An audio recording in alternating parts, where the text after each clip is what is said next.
নমস্কার, mix fusion সোমার পাকশালায় আপনাদের সবাইকে স্বাগত। আজকে আমি আপনাদের সাথে মাশরুমের একটি রেসিপি শেয়ার করব। খুবই সিম্পল রেসিপি, মাশরুম ফ্রাই অর্থাৎ মাশরুম ভাজা। এই যে দেখুন, আমি এখানে মাশরুম নিয়ে নিয়েছি। এই মাশরুমটা আমি বাড়িতেই প্রত্যেক বছর কিন্তু চাষ করে থাকি।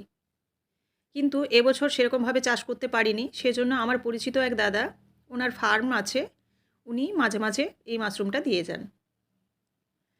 আপনারা যদি কেউ এই মাশরুম চাষ করতে চান তাহলে অবশ্যই আমাকে কমেন্ট করে জানাবেন, কারণ এর প্রসেস আমি জানি আর আপনাদের মোটামুটি আমি বলে দিতে পারবো কিভাবে করবেন। তো দেখুন, এখানে আমি বেশ কিছু মাশরুম নিয়ে নিয়েছি। তো এর থেকে কিছুটা আমি কেটে নেব।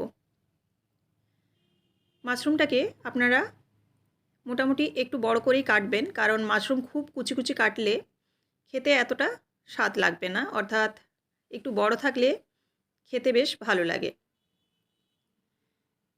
তো এইভাবে দেখুন আমি কেটে নিচ্ছি। আর প্রত্যেকটা মাশরুমের সাইজ কিন্তু বিভিন্ন রকমের করে করা যেতে পারে। তো আমি এখানে দেখুন দুরকমভাবে করছি, একটা মিডিয়াম সাইজ করছি আর একটা একটু লম্বা করে করছি। তো আপনারা যদি পকোড়া বা অন্য কিছু করতে চান তাহলে সেক্ষেত্রে কিন্তু লম্বা করে কাটতে পারেন। আর এখানে আমি ভাজা করব, সেজন্য আমি এই মিডিয়াম সাইজটা করে নিচ্ছি।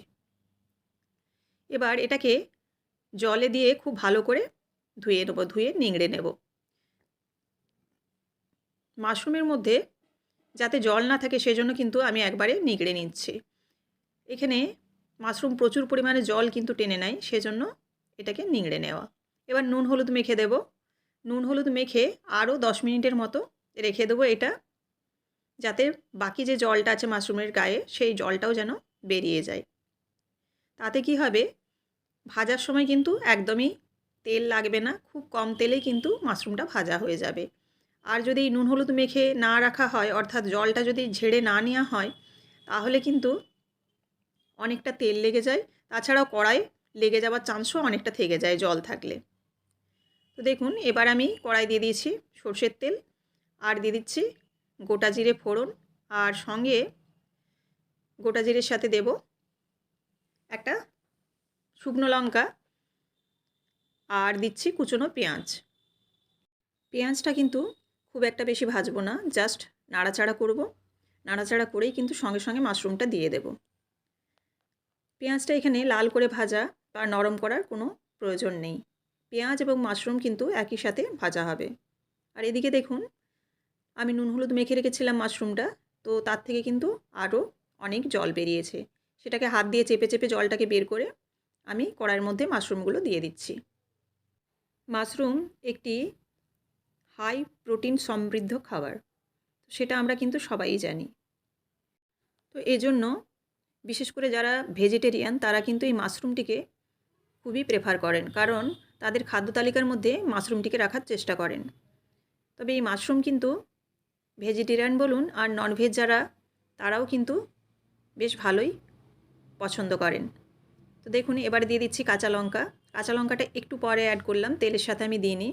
এতে কিন্তু কাঁচা লঙ্কার ফ্লেভারটা ভালো থাকবে। এবার নাড়াচাড়া করে মাশরুমটাকে ভেজে নেব। আর একটু বারে বারে নাড়াচাড়া করতে হবে, যাতে পেঁয়াজটা পুড়ে না যায়। এখানে ঢাকা দেওয়ার কোনো প্রয়োজন নেই, কারণ মাশরুমটা নুন হলুদ মাখার পর কিন্তু ভালোই নরম হয়ে গেছে, সেজন্য আর বিশেষ করে ঢাকা দেওয়ার কোনো প্রয়োজন নেই। এবার এভাবে কিন্তু নাড়াচাড়া করতে করতে জলটাও শুকিয়ে যাবে, আর মাশরুমটাও দেখুন প্রায় ভাজা হয়ে এসছে। আর এখানে লাল করে খুব একটা ভাজার প্রয়োজন নেই, মোটামুটি মাশরুমের গন্ধটা কেটে গেলে এটা নামিয়ে নিতে হবে। এই রেসিপিটি আপনারা অবশ্যই ট্রাই করে দেখতে পারেন, ভীষণই ভালো খেতে হয়। আর রেসিপিটি যদি আপনাদের ভালো লেগে থাকে অবশ্যই লাইক, কমেন্ট এবং শেয়ার করবেন। আর এরকমই প্রত্যেকদিন বিভিন্ন রকম রেসিপি পাওয়ার জন্য অবশ্যই চ্যানেলটিকে সাবস্ক্রাইব করে রাখবেন, যাতে সবার আগে নোটিফিকেশান আপনাদের কাছে পৌঁছে যায়। আর বেল বটনটি অবশ্যই প্রেস করে দেবেন। তো দেখুন, মাশরুম ভাজা বা মাশরুম ফ্রাই রেডি গরম ভাতের জন্য। আবারও দেখা হচ্ছে নেক্সট রেসিপিতে। সবাই ভালো থাকবেন। ধন্যবাদ।